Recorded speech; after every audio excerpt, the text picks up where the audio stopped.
नमस्कार दोस्तों, स्वागत है विजडम विद्यालय में। वित्त मंत्री निर्मला सीतारमण ने राष्ट्रीय मुद्रीकरण पाइपलाइन का शुभारंभ कर दिया है। मोदी सरकार वित्त वर्ष 2022 से वित्त वर्ष 2025 तक 4 वर्ष की अवधि में नेशनल मोनेटाइजेशन पाइपलाइन के जरिए 6 लाख करोड़ रुपए जुटाने की योजना बना रही है। इस वीडियो में हम समझने की कोशिश करेंगे एसेट मोनेटाइजेशन क्या है, इस योजना की मुख्य बातें क्या है, 6 लाख करोड़ रुपए जुटाने के लिए क्या सरकार सच में बहुत सारी कंपनियों और सरकारी संपत्तियों को बेच देगी। एसेट मोनेटाइजेशन एक विवादास्पद मुद्दा क्यों है, इससे क्या क्या शंकाएं हैं, इसे भी समझेंगे। इसके अलावा संपत्ति मुद्रीकरण, निजीकरण और विनिवेश के बीच में क्या अंतर है, इसे भी जानने का प्रयास करेंगे। ये सब कुछ आप जान पाएंगे बस कुछ ही मिनटों में, इसलिए इस वीडियो को पूरे ध्यान से देखिए। दोस्तों, अभी कुछ दिन पहले आपने यह खबर सुना होगा कि गुजरात की राजधानी गांधीनगर के रेलवे स्टेशन का आधुनिकीकरण और उसके ऊपर एक 5 सितारा होटल बनाया गया है। पिछले साल इस प्रोजेक्ट को हरी झंडी दिखाते हुए प्रधानमंत्री नरेंद्र मोदी ने कहा था कि देश के बड़े रेलवे स्टेशन हवाई अड्डों की तरह होने चाहिए। उन्होंने कहा था 21वीं सदी का भारत की आवश्यकताओं को 20वीं सदी के तरीकों से पूरा नहीं किया जा सकता, इसलिए रेलवे में सुधार की जरूरत है। आधुनिक पुनर्विकास के इस 4 वर्षीय प्रोजेक्ट के लिए देश के 400 रेलवे स्टेशनों को चुना गया है। यह योजना प्रधानमंत्री की रणनीतिक विनिवेश नीति के अनुरूप है, जिसके तहत सरकार केवल कुछ चिन्हित क्षेत्रों में उपस्थिति बनाए रखेगी और शेष को निजी क्षेत्रों के लिए खोल दिया जाएगा। इसके तहत सरकार की योजना राजमार्गों, गैस पाइपलाइनों, रेलवे पटरियों और बिजली ट्रांसमिशन लाइनों जैसी सार्वजनिक संपत्तियों के मुद्रीकरण के लिए इंफ्रास्ट्रक्चर इन्वेस्टमेंट ट्रस्ट एवं रियल एस्टेट इन्वेस्टमेंट ट्रस्ट का उपयोग करना है। आइए जानने का प्रयास करते हैं कि एसेट मोनेटाइजेशन क्या है।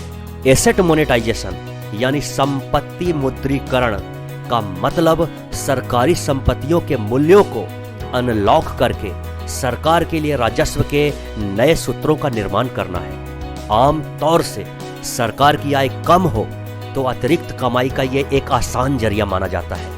सरकार अपनी संपत्तियों को बेचने के बजाय इन्हें निजी कंपनियों को एक निश्चित अवधि के लिए लीज पर देती है। इसे एक उदाहरण से समझा जा सकता है। दिल्ली में अजय कुमार का एक बड़ा घर है, जहां वे अपनी 2 बच्चों के साथ रहते हैं। वे दोनों एक महंगे स्कूल में पढ़ते हैं। अजय कुमार ने महामारी के दौरान अपनी नौकरी खो दी। उन्हें अपनी बच्चों के स्कूल की फीस, रोज के खर्च और घर के रख रखाव के लिए एक अस्थिर आय की आवश्यकता थी। उन पर कर्जों का बोझ भी था जिसे उन्हें चुकाना था। इसलिए उन्होंने अपने घर का एक हिस्सा, जिसका अधिक इस्तेमाल नहीं हो रहा था, 10 साल की लीज पर एक बैंक को दे दिया। कम से कम उन्हें 10 साल तक अब एक निश्चित आय मिला करेगी और उन्हें घर भी नहीं बेचना पड़ेगा। अगर उन्होंने ये सौदा नहीं किया होता तो उन्हें सस्ते दाम पर घर को बेचना पड़ सकता था। ठीक इसी तरह मोदी सरकार, जो कर्जों के बोझ से जूझ रही है, ऐसे कई संपत्तियों की मालिक है जिसकी इसे या तो अधिक जरूरत नहीं है या फिर इसके रख रखाव में काफी परेशानी है। सरकार ऐसी संपत्तियों को पट्टे पर देकर अगले 4 सालों में 6 लाख करोड़ रुपया कमाना चाहती है। आइए जानते हैं इस योजना की मुख्य बातें क्या है।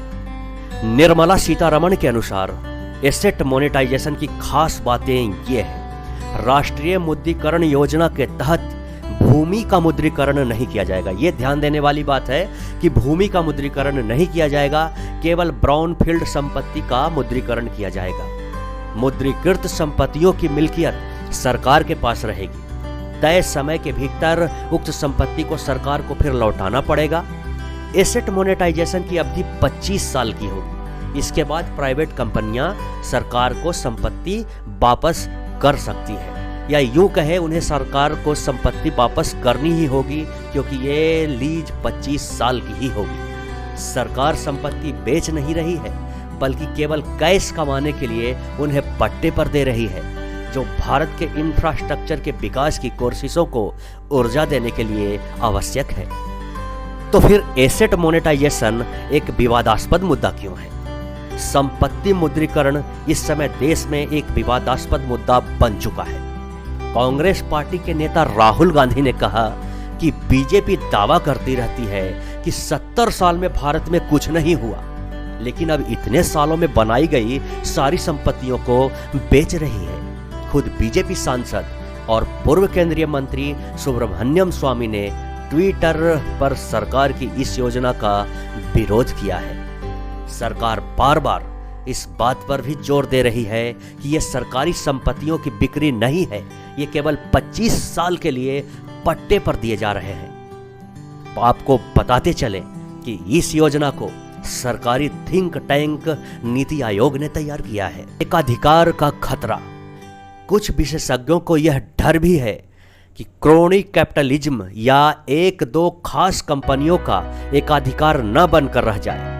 इस योजना का समर्थन करने वाले भी इस बात से सहमत हैं कि देश की कुछ गिनी चुनी कंपनियों के पास ही इतनी पूंजी है कि वो सरकारी संस्थाओं को 25 सालों के लिए पट्टे पर ले सकें। अगर कॉन्ट्रैक्ट देने की प्रणाली में पारदर्शिता हुई तो यह निश्चित रूप से फायदेमंद साबित हो सकती है, ऐसा बहुत सारे फाइनेंस जानकारों का मानना है। संपत्ति मुद्रीकरण, निजीकरण और विनिवेश के बीच क्या अंतर है, आइए इसे समझते हैं। संपत्ति मुद्रीकरण, निजीकरण और विनिवेश सरकार की कमाई का एक बड़ा साधन है। सरकारी कंपनियों और संस्थाओं का निजीकरण और विनिवेश की बात करें तो निजीकरण में सरकार माइनॉरिटी भागीदार बनकर रह जाती है, यानी सरकार की कंपनियों पर अधिकार बहुत कम हो जाता है, जिसके कारण कंपनी का मैनेजमेंट खरीदार कंपनी के हाथों में चला जाता है। विनिवेश में सरकार मेजॉरिटी स्टेक होल्डर बनी रहती है, जिसके कारण कंपनी का मैनेजमेंट सरकार के ही हाथों में रहता है। एक उदाहरण से इस प्रकार समझते हैं। सरकारी एयरलाइंस एयर इंडिया का अगर उदाहरण ले, इसे बेचकर सरकार 3 तरीकों से पैसा कमा सकती है। 100% बिक्री करके, 51% या इससे अधिक की शेयर बिक्री करके, या 49% या इससे कम का सेल लगाकर। पहले विकल्प में सरकार एयर इंडिया के मैनेजमेंट और मिल्कियत से बिल्कुल बाहर हो जाएगी। दूसरे विकल्प में सरकार मेजॉरिटी शेयर बेचकर एयर इंडिया के मैनेजमेंट से हाथ धो सकती है, और तीसरी सूरत में सरकार माइनॉरिटी शेयर बेचकर एयर इंडिया के मैनेजमेंट को अपने हाथों में रख सकती है। एसेट मोनेटाइजेशन यानी संपत्ति मुद्रीकरण योजना को 2022 में शुरू किया जाएगा और ये योजना 2025 में खत्म हो जाएगी। निजी कंपनियों ने इसका आमतौर पर स्वागत किया है। इसकी सफलता को देखने के लिए कम से कम योजना के पहले साल तक का इंतजार तो करना ही होगा। दोस्तों, ये जानकारी आपको कैसी लगी कमेंट करके जरूर बताएं। चैनल को सब्सक्राइब करना न भूलें। मिलते हैं किसी नए वीडियो में नई जानकारी के साथ। तब तक के लिए नमस्कार, जय हिंद।